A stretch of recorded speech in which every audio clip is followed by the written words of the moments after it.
You are at Lake Rant, where I rant about whatever my $10 a month plus patrons want me to rant about. You can get one of these by being one of those. This one's for Rusty Shackleford, who says, rant about the Rise of the Teenage Mutant Ninja Turtles episode, The Evil League of Mutants. I noticed you were a fan of Spider-Verse, Kill La Kill, and Teen Titans Go, and this show is a mix of all three. So I've heard a little bit about this show, people talking about it. It seems like the second season is underway currently, and I could immediately tell from looking at scenes of it what you mean with this comparison. This show almost felt to me, from some of what I watched, like somebody had looked at my Kill La Kill's inventive animation video, and like that was what they like drew from to make a show.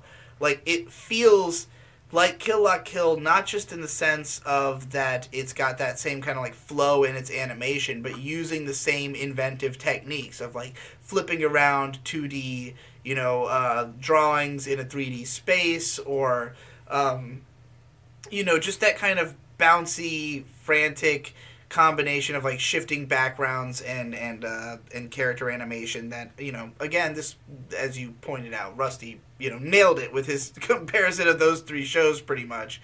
But it's, mostly used for the sake of like an off the rails comedy. I mean, in terms of like the actual content of the show is probably most similar to Teen Titans Go, which is a show I also enjoy.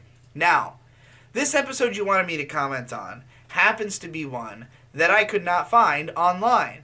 The way that these episodes are labeled was very confusing in the first place, and even once I figured out what episode number it was, that one is not on any of the streaming sites, and I couldn't figure out where to watch this show, legally or anything. I don't know where you go to download episodes of cartoon shows. I only know my anime resources.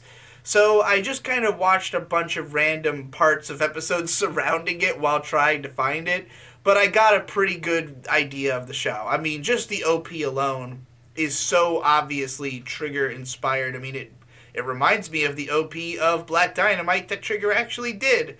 Or, any number of scenes from Panty and Stocking and stuff like that. So, yeah, I would say I was fairly impressed with it. It's a show that I would definitely mindlessly watch if it happened to be on television. Maybe once I get my server set up, it'll be one of my shows that I can just broadcast at all times in random rooms of the house. We'll see what happens.